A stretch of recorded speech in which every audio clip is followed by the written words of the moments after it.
Oh, hi Tish. Great. I see that I'm not alone. It's incredible. And I'm so glad that the screen shows me that there are already 17 people. And it's always, like the revealing of the secret. How many people will join you today? Hello, everyone. Hello. So let's check the sound and the quality of the video. Hi, Christine. Hi, Tish. Hi, Sharon. Hi, everyone. So there are teenagers all around me jumping on this skateboards because there is the big square close to them. National Opera House, and they are having fun here. I'm just streaming after this kind of sleepless night. Try to look fresh as I can. It's super windy today. Please let me know if the sound is good, because the weather suddenly became a little bit colder. Probably winter is coming back to Kyiv. It's being quite sunny and warm these days when I arrived, and it became a little bit colder today. Hello everyone. Today we are going to explore Golden Kyiv. I'm going to show you St Sophia Cathedral, Golden Gate, and these are the most important and beautiful landmarks why travelers are coming to see Kyiv. And it's really the city where ordinary people are making extraordinary things, like surviving this awful night is really already an incredible thing. And when you can just imagine for a second that people are living through this for years, it's really challenging. I mean, to stay in the bomb shelters, to not sleep or sleep just for a few hours and then go to work. That's all about it. So we are going to see the most sacred and beautiful places in Kyiv, and I'm so happy to show this my favorite city to you. This is Opera House is behind me, and I've been doing one of my last tours here before war, and I still have two tickets for the plays that never happened because the war broke out, and then these performances were cancelled. But I still have them as the memory of those days when I had hopes to take you back to this opera house. So let's get started. And please enjoy. We are on Vladimirsky Street, the oldest street in Kyiv. And look at this square. It has the traces of war because this is the monument to composer Hlinka, and it's closed by the kind of this shields, metal shields, and it has bag sands close to it, because like to protect from the shrapnel that falls from the drones and missiles. And this is the elegant building of the Opera House. Really, this is the one of the most elegant buildings and a graceful architecture, a kind of graceful piece of architecture in Kyiv, and it's still working with music, with kind of stubborn insistence of the people to not just to survive but to go to visit the theater. What is the difference that now the performances start earlier? It's about sometimes 3 p.m. and 4 p.m. not at 7 and 8 as it was before. And it has the beautiful Baroque elements. It was built in 1901, and before people built here also the Opera House, but it stayed just for 5 years, and it had the devastating fire, so people collected money and built the new one. You see the Ukrainian flag flying over it. Oh my gosh, please let me know like, can you feel that awful wind? Because I can barely stand here and talk. It has also the elements of Renaissance style, so-called New Renaissance style, because there are a lot of curves, arches, rich details, and people, when it was just built in 1901, they called it a turtle, and they didn't like it. They called it like the ugly turtle because it has the roof that looks like that. And then people really loved it because a lot of, like, this is the cultural heart of Kyiv, and a lot of great artists performed here. And then in 1911, interesting event happened here, because when Tsar Nicholas II, Russian Tsar, came here, his prime minister, Pyotr Stolypin, was assassinated here just during the show, and he was killed. Actually, he was shot when the orchestra was playing, and Tsar was there at the performance, and he just was quietly taken out, like escorted out. This was the real tragedy, and it happened here in 1911. But it's a beautiful stage, and I can say that it's kind of a pride of Ukraine. Also, it's worth saying that there was the famous ballet dancer Serge Lifar. He was born here at the beginning of the 20th century, and he was kind of he began his life here in Kyiv, but then he moved to Paris, and he was in charge of Paris Opera House for more than 40 years, Serge Lifar. But he was from Kyiv, and he never, like, he was always the Ukrainian, had the Ukrainian citizenship, and when he was offered to have the French citizenship, he said that he will stay Ukrainian. And on his tomb in Paris, in that famous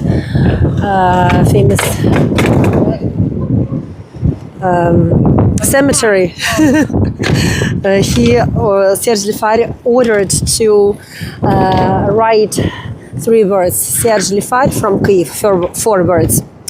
But here he began his career as the young dancer. He was full of the Ukrainian kind of wild energy, and then he left for Paris.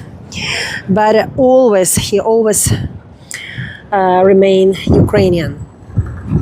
So we are moving to our next spot, to the Golden Gate. Again, please let me know about the wind. I try as I can to cover the mic because the wind is really, really strong. Please give me the feedback about the quality of the sound. I had a few dreams this week to go to the cinema and to go to the theater. Unfortunately, I couldn't do this, but hopefully next time. We'll have a look again at the streets. So it's still lively. The people are here, they are walking, and from the first sight you couldn't say that, like, this is the country at war.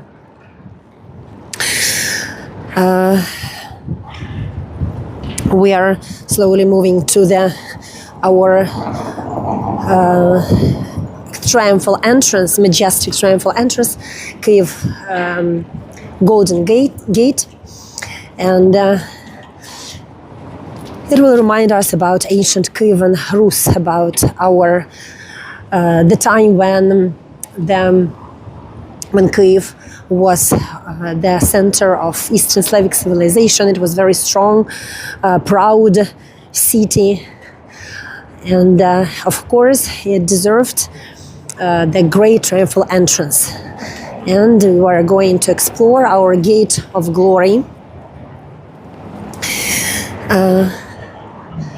Now you will see that these beautiful buildings, they belong to the 20th century. They have beautiful facades. I mean, the buildings that are standing on the other side of the road. And this is one of the most beautiful streets, Vladimirskaya Street.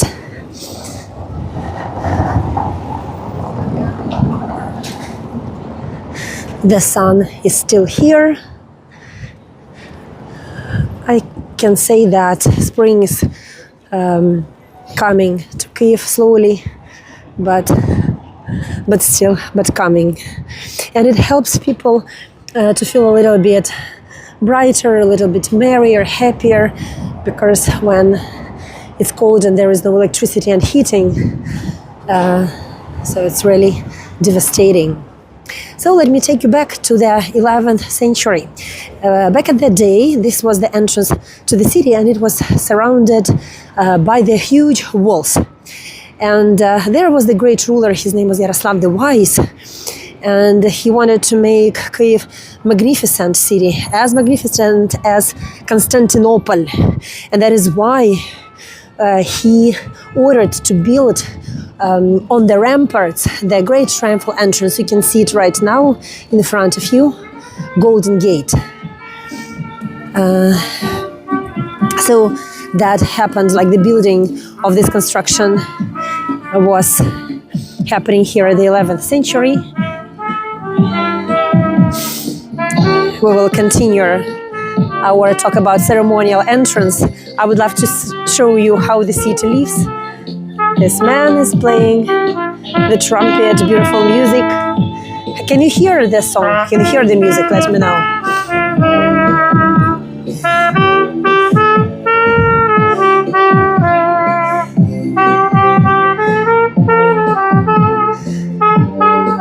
It's like, it shows that we're alive.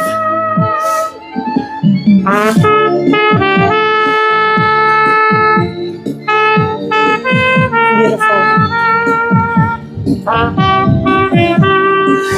People are resilient, playing, smiling, having dates. You know, I even have tears in my eyes because it just shows how resilient we are after that terrible night. Still come and play the music. It's incredible. Okay, let's talk about this beautiful golden gate, the beautiful triumphal entrance to the royal city. It's covered by the Church of Annunciation, and probably this is the reason why it's called Golden Gate, because of the golden church that was shining on the top of the Golden Gate. But the official version is that it's called Golden because Yaroslav the Wise built it as the analogy of Golden Gate of Constantinople. And this entrance was the symbol of the power of the city, because the princes, the ambassadors, the people, like the warriors who were fighting, they were returning to Kyiv, and they were all walking through this gate. It was a part of defensive structure, because you can see over there the holes for their weapons, but these kind of sides, like to one side and to other side, there were the walls of the city. So the city was surrounded by the walls, and this was the entrance. Still, this was a symbol because it was showing that Kyiv is a strong city. It's civilized because it has such a beautiful gate, and it is blessed because there is the church on top. It is spiritual, it is military, and it was built at the same time as St Sophia Cathedral, and it showed that the rulers lived here. No, the grass on the side of the Golden Gate is artificial. The real grass I will show you, it's just a little bit of like the grass hasn't appeared yet. And when Mongols came here in 1240, they besieged the city for weeks, but Golden Gate didn't let the Mongols enter the city, and it was standing strong, and that is why the Mongols found another way. They went to the Polish gates. I was showing yesterday you the Polish gates on Khreshchatyk Street. on Maidan. And I will show you what is inside. So it's the coverage of the Golden Gate. Inside there is, you will see here. So inside, when the archaeologists excavated the ruins, they were covered by earth for several centuries. They decided to cover the old vestiges of the old gate by this sarcophagus. So the original of the gate is inside this reconstructed structure, and on the picture you can see what is like kind of inside the real gates, because they are gray. They are made from plinth, the prototype of the modern bricks. And this is how the people were building the structures in the 12th century. So this is the grass. This is the grass, how it looks like now. Now this area is full of life, of cafes, of some buskers are coming to play here, and even during the war, you know, it's happening. From here you can see also the Church of Annunciation on the top, and the beautiful structure of Golden Gate.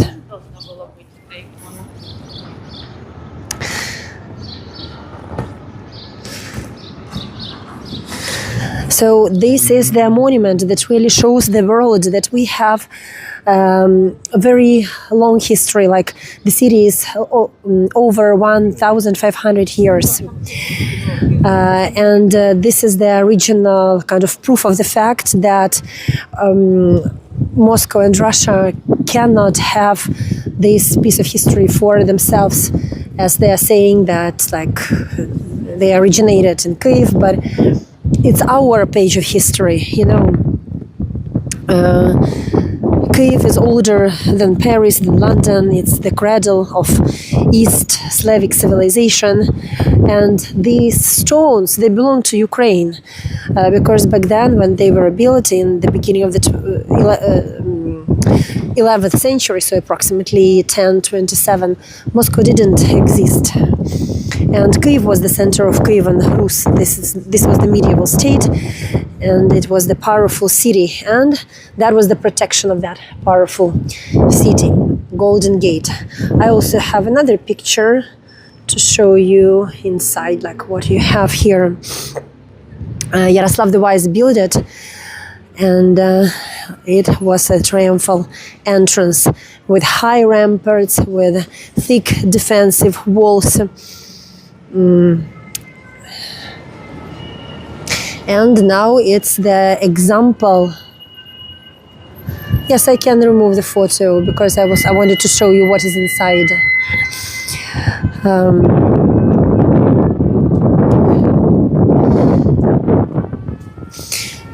So it's called golden. There are 3 versions because of the golden coins that people had to pay when they were entering the city, because of the Golden Church of Annunciation Church, and the official version as an analogy of Golden Gate of Constantinople.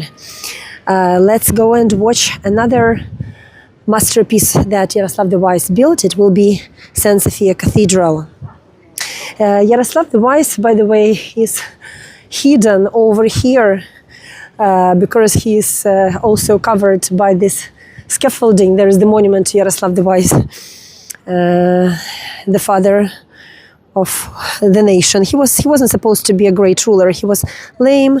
He was not the eldest son. So here's he, but you can see him because the monuments are covered with the protection shields to protect from the drone attacks and the pieces of the shrapnel that sometimes fall from the sky. So Yaroslav the Wise, he really built a lot for. He made a lot for Kyiv. He built Golden Gate, St Sophia Cathedral. He made the city 10 times bigger. He promoted Christianity. He translated books. He issued the first kind of code of law. It's called Kyivan Rus Truth.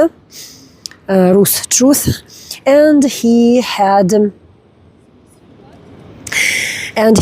the very important rule. He loved to rule the country with diplomacy. So he had daughters, and 3 of his daughters became queens. The queen, so one married the king of Norway, and then Denmark, another married the queen of Hungary, and the most famous one, Princess Anne, married the French king Henry I. So he was trying to make these connections with the East, with the Western Europe, and really he was very successful in that. And sometimes he's called father-in-law of Europe, because a lot of monarchs came from these marriages. You see, the guys are waving to you, and this is how the buildings look like. So they're beautiful. Probably they need a little bit of restoration, yes, but still they are historical, and shows that you are in the beautiful European city. Let's have a look again from the side, from the distance to the gate that has never been conquered. Golden Gate, it has never been conquered even by Mongols. And it is the symbol that it is the entrance. It was the entrance to the powerful empire, and it's now standing very proud. So the idea of Yaroslav the Wise was to build St Sophia just opposite the Golden Gate, and you can see the golden cupola of St Sophia shining right in front of you. And that, and you see they blocked the view by this gray building, just to make sure that this plan of Yaroslav the Wise couldn't work. It was built on purpose to block the view of the visitors.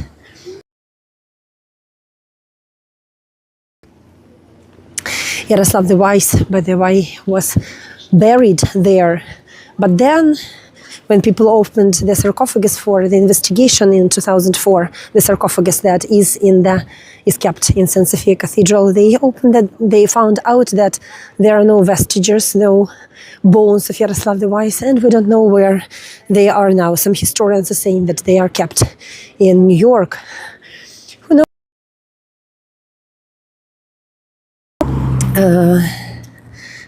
But we know that of the Wise anymore. Still, we have this beautiful, powerful, and incredible complex of St Sophia Cathedral that we are going to see right now. And this is the monument to Cossack. They were the fighters, the warriors of steppe. Steppe, it's like the desert in the east of Ukraine. And it's here. The Cossack looks a little bit strange because it doesn't have the saddle, just the horse and the Cossack. So we will try now to cross the road quickly.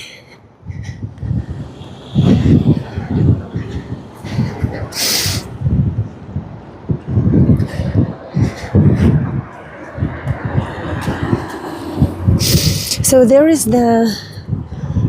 really the piece of the road, the part of the road where the video is not allowed. So I will lower it, and you will see just the walls for a few seconds. And I am going to pass it very quickly. Sorry for that, because this is the rule for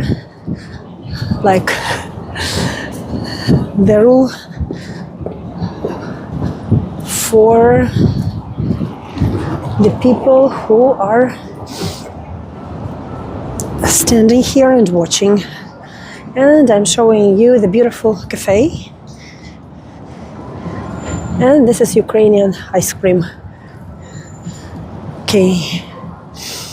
So we are already almost arrived to St Sophia Cathedral. We are safe on this side of the road, and it's beautiful, spacious, and if we go inside it will be very, very quiet. Now we will go to the entrance and I will check if it's possible to visit the cathedral now, and if it's possible we will buy the ticket and go inside. We will not go inside the cathedral itself because the thick walls doesn't allow us to have a proper connectivity, but we will try now to explore the inner courtyard of St Sophia Cathedral, and it's always like the oasis of peacefulness. It's very quiet, and even when the city is bustling with the tourists, like it was before war, it's always quiet inside.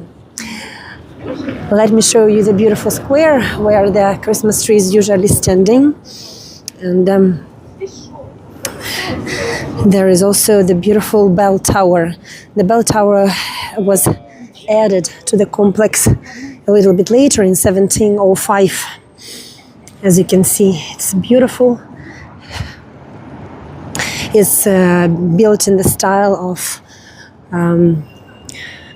it's called kind of Cossack Baroque, because there are Cossacks, and it has 4 tiers, almost like big 15 giraffes put on the top of each other. High bell tower, and it was built in 1705. So let's enjoy the view of the incredible bell tower, and then we will go inside to the St Sophia Cathedral courtyard.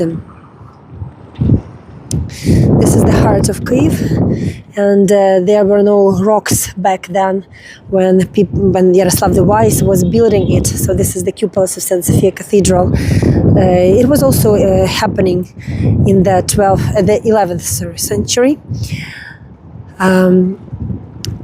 And he made, Yaroslav the Wise, he made the tax. So people who were entering Kyiv, they had to pay the tax with the rocks to build St Sophia Cathedral. It survived everything: Mongol invasion, wars, communist regime. I will come closer and you will see beautiful Baroque style. And why it's called St Sophia Cathedral? Because it has the name after the Hagia Sophia in Constantinople. So it was the message to the world from Yaroslav the Wise that this is the kind of new country, Kievan Rus, and it is baptized, and it is powerful and divine. And the name Saint Sophia means holy wisdom. So outside you can see the incredible 4-tier bell tower with the biggest bell. Its name is Mazepa, and inside you will see the cathedral, the 11th century building with frescoes and mosaics. I will try now. Добрий день. А можна купити на територію квиточок? На територію 50 гривень. Добре. Да. So now we are going to buy a ticket to the territory. Just a second. Now we have a book here. Just a second.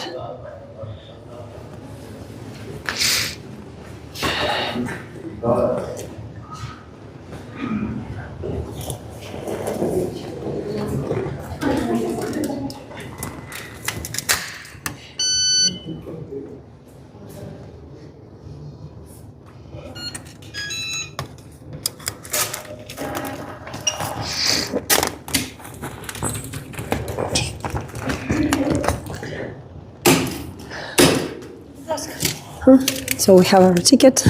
Let's go. Let's go inside.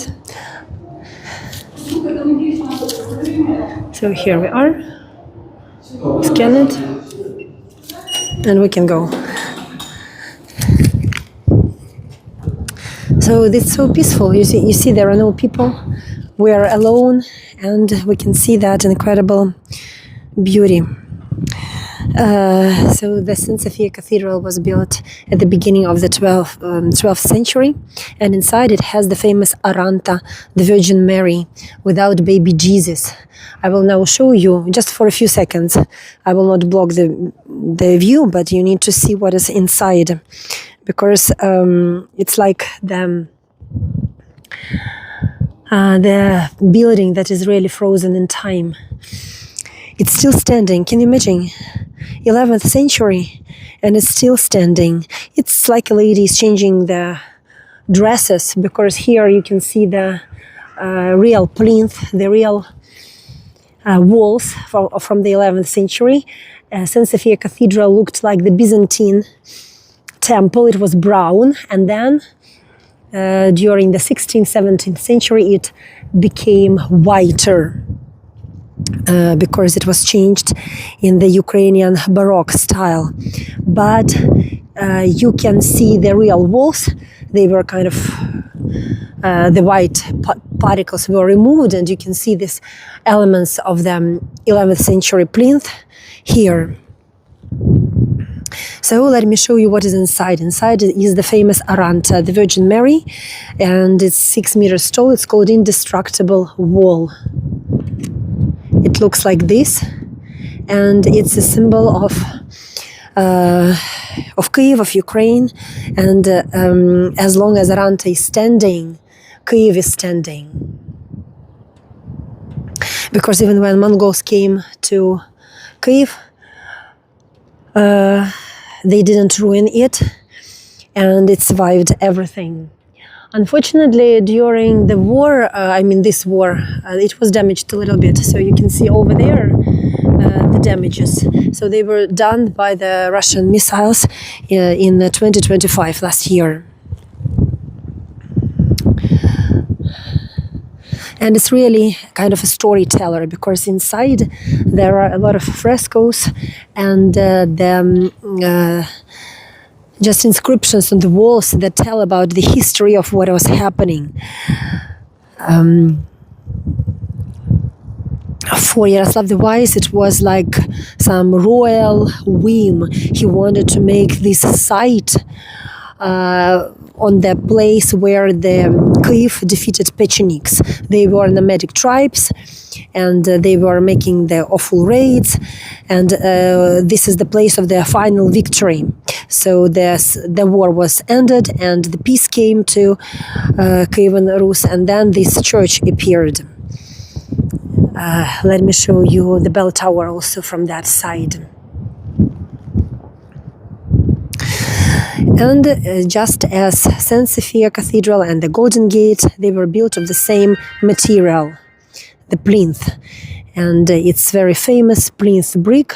It's wide, flat, and it's baked. And you can see plinth over here on the building. So that was really the heart of Kyiv Rus, of political power, of spiritual power, of cultural power, because coronations were happening here. International agreements were signed when the ambassadors were coming, and foreign ambassadors were received. The first school in Kyiv Rus was opened here. The first library also existed here, and it was a very famous library because Yaroslav the Wise ordered to translate the books into Old Slavic language. So that was the place of the power of the knowledge. Luckily, invaders, the main invaders in 1240, the Mongol invaders didn't destroy it. Because when the city was burning, and out of 50,000 inhabitants, just 2,000 residents survived, because Mongols burned Kyiv to the ground and they killed almost all the people, St Sophia really stood. So it survived that invasion, and it's still here. And then it was the period of time when there was the Baroque rebirth. It was the 17th century, and it became kind of joyful. It became white. The bell tower was added. So now St Sophia Cathedral has the oldest complete collection of the frescoes of that period of time, of the 11th century. So inside it's covered by the 3 square meters of frescoes and Oranta, indestructible guardian of Kyiv. I will show you again another, like it is a little bit closer, the picture of Oranta, indestructible wall. It's made of 177 different shades of smalt. It's like the colored glass and stone, and they were pressed by hand into the fresh plaster. And the main legend is saying that as long as Oranta extends her arms to the sky over Kyiv, the city will never fall. And today it's tested, this legend is tested because missiles are flying and the sounds of sirens are heard here every day, and the people are whispering the prayers. And I can say that Oranta is still holding her hands, is still holding Kyiv and watching over us. Let me know if you have any questions or ideas, or what do you feel when you're visiting Kyiv with me. I feel so blessed, I feel so honored to show you Kyiv during war. There are no tourists, just volunteers, some journalists are coming. I remember the city when it was bustling with last Christmas market just before the war broke out. It was the huge Christmas market on the square. And it was full of foreigners, and we had a lot of groups. And now everything has changed. Let me know what do you feel when you are visiting this city with me. It's so special. You can't imagine, like, the war is everywhere. There are so many ladies wearing black. There are so many funerals. There are sirens. Today, when I was in the bomb shelter, I heard how the 2 rockets landed. So it's surreal, because during the day you have this normal life. You can come to St Sophia Cathedral, and during the night the awful things are happening, because really, like, the war is here, and we are standing just thanks to the soldiers who are fighting for us back then, like on the front lines. And you can feel that somebody is protecting you. You're not like, you are here because they are paying the price every single day. You feel that when you're here in Kyiv. So you have seen enough of my face. Let me show you another beautiful building. So it's a very touching visit for me. And of course, I'm very grateful to those of you who are supporting me on Buy Me a Coffee, on PayPal, because this visit to the country that is at war is really risky, and it involves a lot of courage and resources. So I'm very grateful if you are sending the donations, and I'm very, very grateful and saying thank you to you. If you're choosing to support these tours when I'm taking you straight to Kyiv, to the capital of Ukraine. The walls are so thick here. Imagine this was the place to glorify the country, to glorify God, and to glorify Yaroslav the Wise himself, I could say.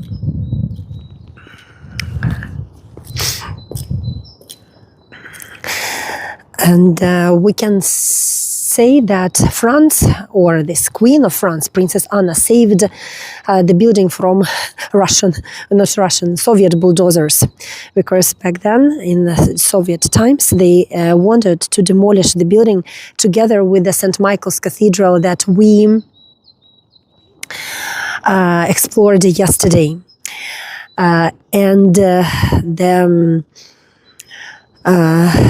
France interfered.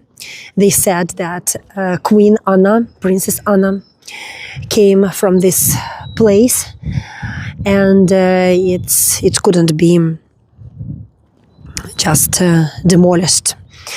So the fact that Queen of France, Princess Anna, was born here really saved the life of St Sophia Cathedral.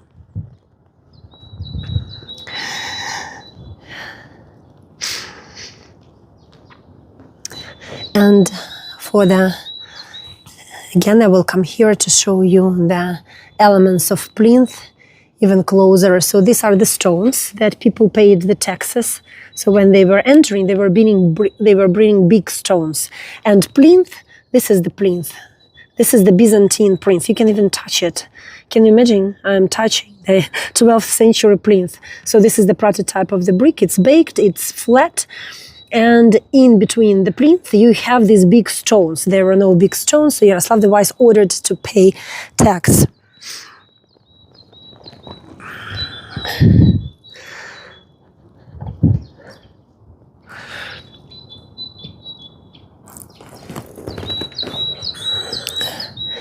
And so now it's operating like a museum. It's not the active church.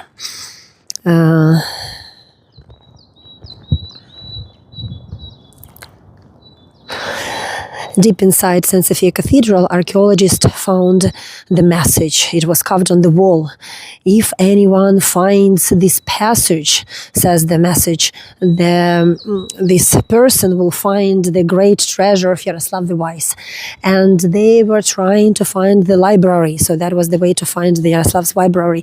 But probably it was stolen, because it's really existed, but they couldn't find it even now. It always fills me with pride to show you St Sophia Cathedral and hope, like, you know, it's still standing. It's still standing during the war. I'm always thinking that it survived centuries of different struggle, like Mongol invasion, the Soviet atheism, and now the modern war also.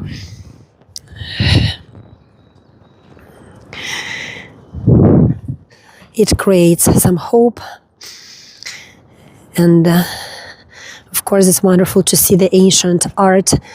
I can compare it with let's say in Venice, when you are coming to St. Marco Basilica at the center of Venice, you can see similar mosaics, but they belong to the 14th, 15th century. Here we are talking about 11th century.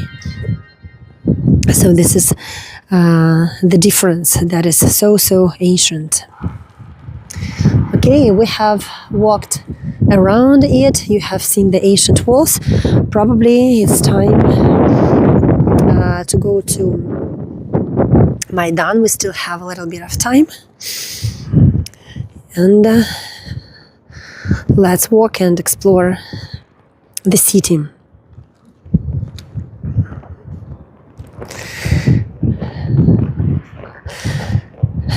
So inside the mosaics, they create this specific color of light, like, because it is so colorful and flickering.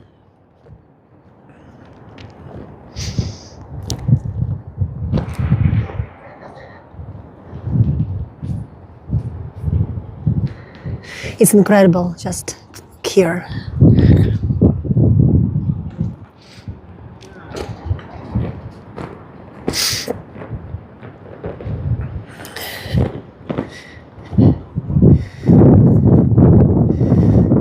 We can say that this is the voice of Kyiv because it has that beautiful bell, and it's one of the tallest structures in the city. So we have explored the spirit and the heart of modern Kyiv, St Sophia Cathedral. I can really feel peace. I don't know, I feel safe here. I don't know why I say here, but always, even during the war, it just, the noise disappearing here, the noise of the city. Probably Yaroslav the Wise felt the same peace, who knows, when he was looking from the city, from one of those windows. And from the bell tower, you can see all Kyiv, all the golden domes of St. Michael, Dnipro river, and the endless skyline. Let me show you the Cossacks. I was telling you about the Cossacks, and they're here as the angels. So Cossacks were the fighters, the warriors of Ukraine, like, knights for the Europe, like samurais. We had Cossacks.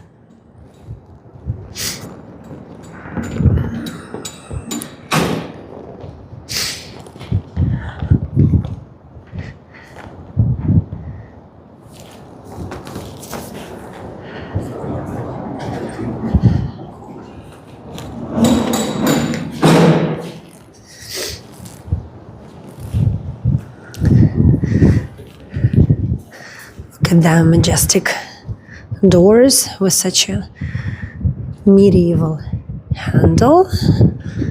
Here we are. Do you remember St. Michael's is just opposite? We have been there yesterday with you. St. Michael's Golden Domed Cathedral, the cathedral that was covered, the cupolas of St. Michael's Cathedral were covered with the real gold for the first time in Eastern Europe. And this square was the square for the celebrations. A New Year tree was standing here.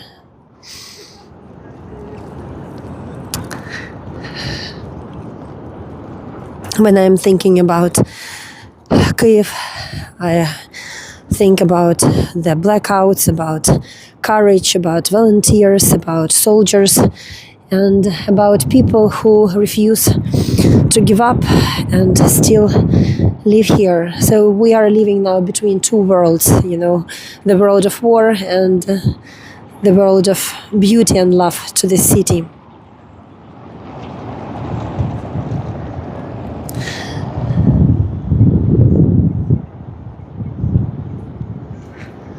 And the beautiful bell tower with St Sophia complex. That is the monument to Bogdan Khmelnytsky, the military commander, Ukrainian military commander, and it's also covered by the scaffolding.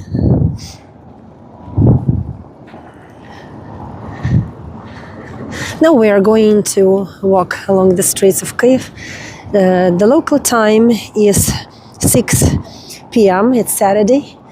Some people are walking, but not so crowdy here.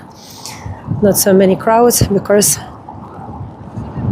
the city lives people try to be cautious, people try to save their energy to sleep a little bit after the attacks that are happening at night. If the people have chance, they sleep during the day.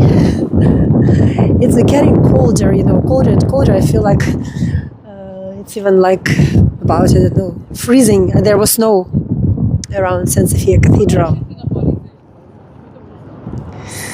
Here we are.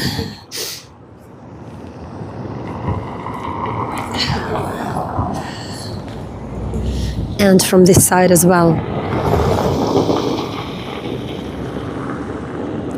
Look, absolutely beautiful when there are no tourists, no people, just for us. The square is just for us, so let's cross quickly the road.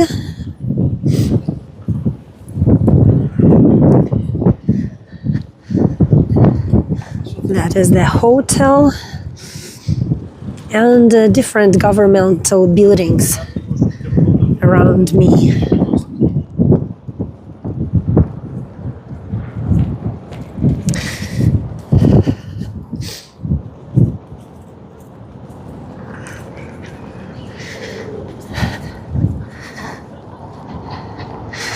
Please let me know if you have any questions. I really love the live communication that is happening during our walks.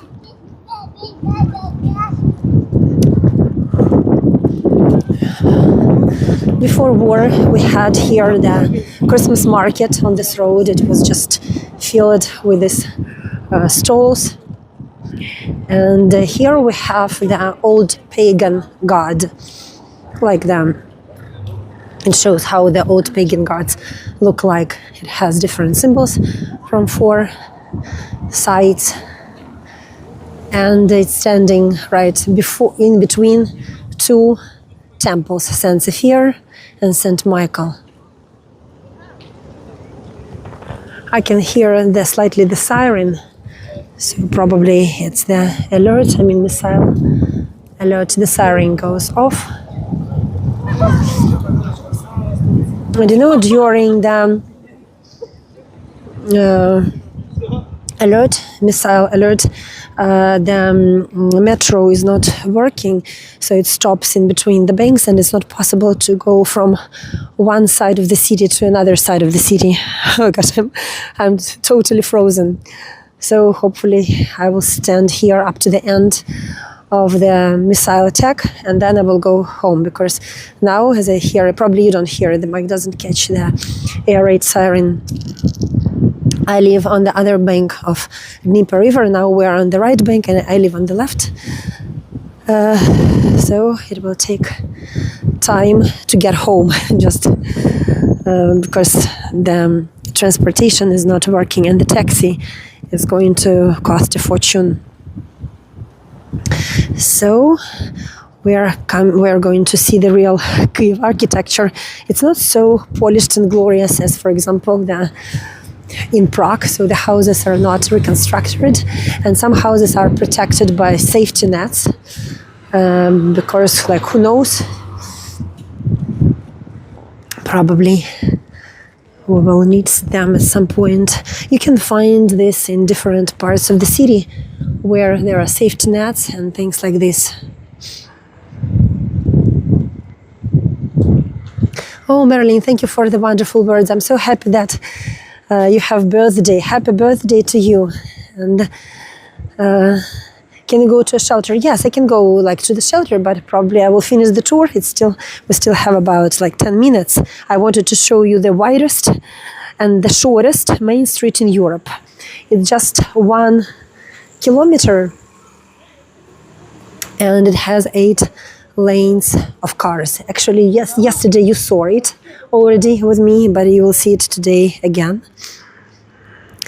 I love the contrast of today's tour. From the ancient part, we are going to the modern part, to Khreshchatyk Street.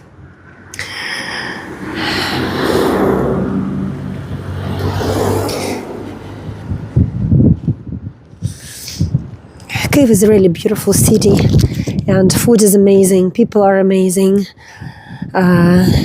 buildings are elegant, and Khreshchatyk Street is one of the most prestigious streets with boutiques. Why it's famous? It's famous because it was very beautiful before it was ruined by Soviets. It was all about financial world, about commerce, about culture. The first electric tram in the Russian Empire and the second electric tram in Europe appeared here. And Kyiv was very modern and ambitious before World War II, because at that time Khreshchatyk Street was ruined. Here are some of the buildings. They are standing here and they are not reconstructed. We can find these buildings, and they can also be a part of our story.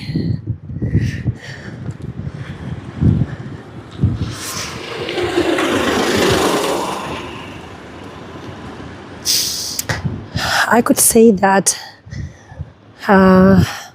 Kyiv wasn't the forgotten age of Europe. It was always a modern European city. But the Soviet regime, unfortunately, when Ukraine was a part of Soviet Union, changed it. Still, we have a lot of history, and we still have St Sophia and Golden Gate, but the streets like Khreshchatyk, they were devastated. devastated because when in 1941 the Soviet forces were retreating from the city and they were leaving the city for them. For the Germans, they destroyed the whole street. And after the war, Khreshchatyk Street was rebuilt in the Soviet grand monumental Stalin or Stalinist empire style. And now it looks like this.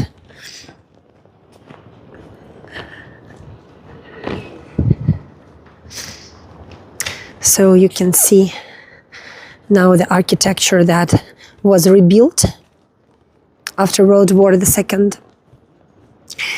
And it's also emotional because so many cities were ruined by the Russian war using the same technique, the technique of scorched earth. When the cities are erased to the ground, and then they will have to be rebuilt.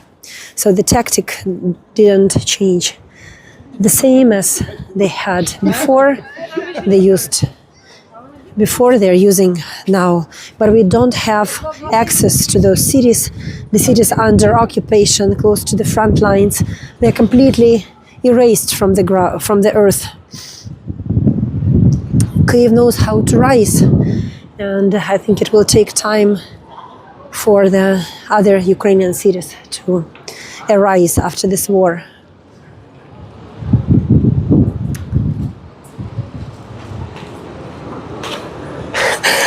Thank you for all your compliments. You know, my voice is a little bit changed because it's colder here, and when I am coming to Kyiv, sometimes the changes, like I got kind of sick or a slight cold, but I'm trying my best to tell. Hopefully Mike is good and catching the sound. So that is the Stalinists' buildings. It's all about public life, I could say, because there are a lot of people, and I think this is the most crowded place in the city. The teenagers are having fun, and this is some kind of. Let's have a look at Ukrainian souvenirs. You can buy here flags. You can buy here different kind of marks. I would say like badges, probably badges from the soldiers. Uniform.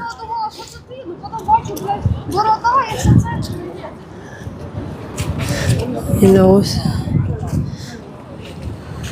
such kind of souvenirs. And this is the roll of toilet paper with the face of the famous leader, you know. This is also the kind of a souvenir that you can buy here. Hats. And do you remember the ship Moskva? Like this is the ship that sank, and hopefully we will win this war, and the cities that are wiped out, they will be rebuilt again.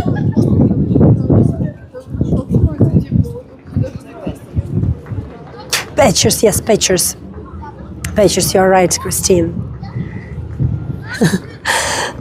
Strong woman, you see, like this. Yes, I love this lady. I love this lady. Like, this could be my symbol, the strong woman.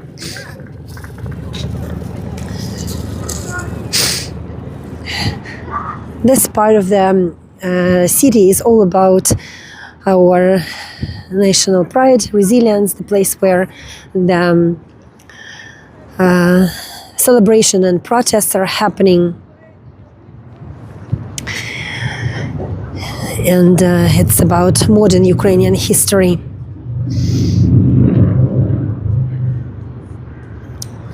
Independence of Ukraine was declared in 1990. And since the time Maidan or Khreshchatyk Street became the central space for the political life, because all our struggles for freedom and dignity was happening here. And this place means a lot for Ukrainians because of the field of flags. I have shown it to you yesterday. And it's the place where extraordinary people are coming to create the history of Ukraine. Let me show you the post office, the globe. Interesting, like kids love to call it chupa chups because it looks like that candy chupa chups, but this is the globe, and from here you can see how many kilometers are from Kyiv to other European capitals.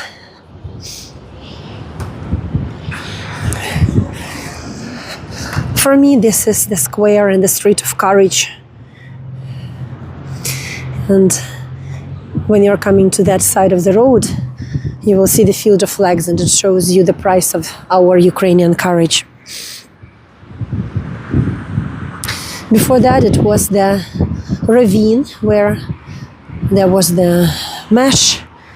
There was a lot of kind of trees and bushes, and the Kyiv princes were hunting here. So let's find some, like 13,000 kilometers to Tokyo, for example, or 3,300 kilometers to Stockholm, and 10,000 kilometers to Rome. So you can come here and choose where you are going. This is the widest and the shortest street in Europe. Widest because it has 8 lanes of cars. It's not possible to cross it like this. You need to go under the underground passage. And it has this huge Stalinist buildings. They are made of pink granite, very long, very monumental, and I could say scary a little bit, because they were built to suppress the willpower of the people who were coming closer to them, just to show that it's not good to fight with the system. This is the place where you can feel really the heartbeat of the country. And it has wounds.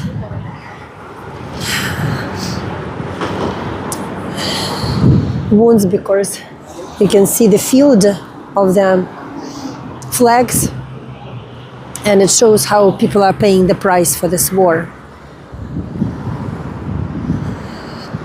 Probably let me quickly cross the road and still finish my tour over there. So you will see my face because I'm going underground to the field of flags. Thank you so much for supporting me. Thank you for coming to my tours. And tomorrow we have the last tour. We will go to St Andrew's Descent. It's going to be a very happy and funny tour because we are going to explore it on Sunday. It's usually full of artists, full of pictures, sounds, music. Please come tomorrow because St Andrew's Descent is my favorite place in Kyiv. It's really so optimistic and beautiful. So don't miss tomorrow's last tour. Passengers, elevators. No, there are no elevators at all. Just the stairs. Yesterday I already showed it to you, and this is the field of memory. It has a lot of flags, a lot of fabric, blue and yellow fabric, and a lot of names and faces. It's about courage, about hope, and about sorrow, and about the price that we still pay in this awful war. You know, Ukrainians are very resilient nation, because we are always fighting for freedom. Today we explored cathedrals, ancient gates, and we're finishing with them place of memory. These guys, they were protecting Ukraine and paid the highest price.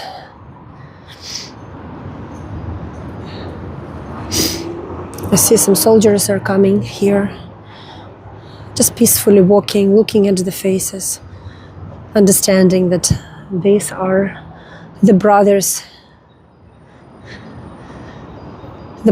who are not with us anymore. And they're also young, all very young, very different, brave and beautiful. Look at this beautiful guy. His name was Yaroslav, and he was just 20 years old when he died. Just 20. And this guy, his name is Andrew. And he was 29 when he died. And this guy was Alexander. He was 23. I'm telling you the names and the age, because the war and these faces, they have the names, they have the fate, they have the family, they have the story. Там загинули найкраще. Це кращі з наших. От ти кого бачиш, це найкращі люди були. Yes, best of the best. So he's saying the best of the best. Ті, хто не боялися, на тих, на кого рівнялися, ті, хто показував примір, і I will саме translate. ті люди, які So the best people died. самі найкращі, яким можна було The довірити, best people. і любому із цих хлопців можна було довірити батальйон, а деяким із них можна довірити було і бригаду. Each Тобто це guy here is reliable, the best of the best, the bravest with the best results, самі храбрі. the most courageous. So he was telling that the best people of the nation died here. It's so powerful, you know, to hear from the soldiers how they're speaking about their brothers. It's so powerful to show that they are coming here, paying tribute, saying good words. And this is the memorial, this is the place that is still in our hearts. And they are alive as soon as we remember them. We are talking about them coming here. It's really very, very powerful. У вас такі ради, ви розумієте українську мову? Так, я розумію українську мову. У вас такі глаза, у вас просто вони сяють щастя, поняли? Ви не просто гарні, а вони сяють прямо щастям. Тобто, я не знаю. Thank you. I have a compliment from this beautiful man. He says that my eyes are sparkling with happiness. Давайте я вам розкажу про наших хлопців. Tell us about it. I will translate to the world. Like I have now 15 people on board. Це Сергій Кульчицький. Сергій Кульчицький, okay. Да. Він з 14-го року, він добровольців, нацгвардієць. На той час це були внутрішні війська. Це командир нашого батальйону, деяких батальйонів. То ви служили тут? Так, You were так, serving? Так, так. And so this guy, he is a soldier who was serving in this Він battalion. тренував нас, ми всі виїхали в зону бойових дій і він He was training за нас, ours. переживаючи за нас, він привіз нам воду, Careful about us. He brought us його everything. збили саме під water. Карачуном And he на was hit. вертольоті. So from the helicopter, з вертольоту. Yes, So в 2014 році. So in the 2014, he was hit from the helicopter, but he was caring about the soldiers and providing everything they І needed. потім його вже ті, кого він тренував, кого він тримав, як нам замінив. У нас був свій комбриг, його замінив дуже хороша людина, і я горжусь дуже сильно. Я не знаю, що за телеканал, чи можна говорити його фамілію, але я горжусь за те, що я з ним служив. Це людина з великої букви, яка приїжджала на передову до нас. Всі отут хлопці, це ті, яким можна, вони такі, ви розумієте, ну, їм можна було довірити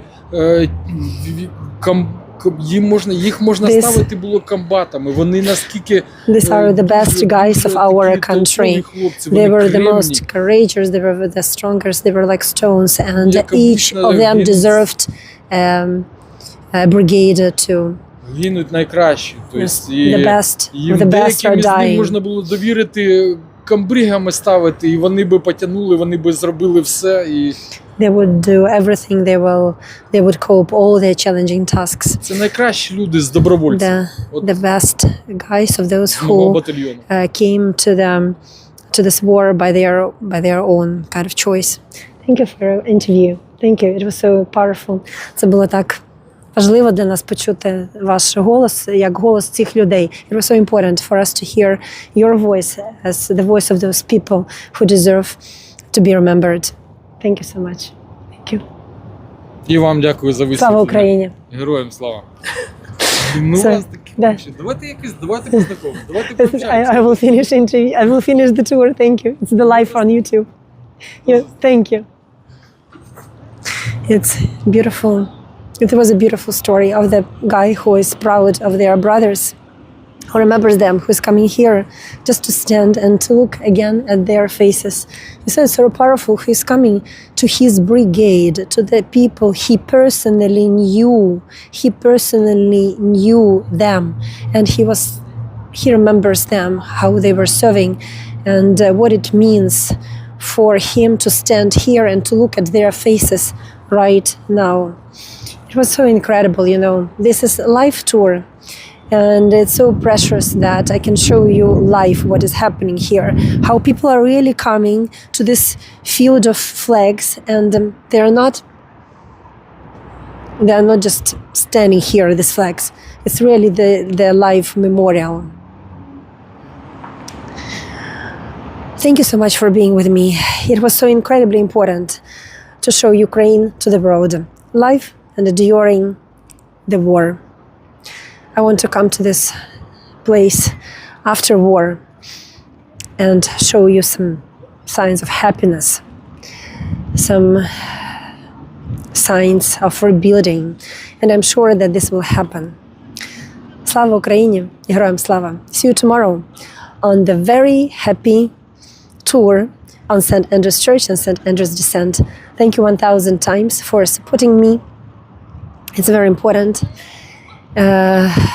because traveling to Ukraine, to the war zone, at this turbulent time, is really taking courage and a lot of resources. See you tomorrow, my lovely Voyagers. Goodbye. I will stand close to this beautiful column, Independence column, wishing you all the best. Please have a peaceful evening, a wonderful night, and surround yourself with the people whom you can trust. Thank you. See you next time tomorrow. Bye.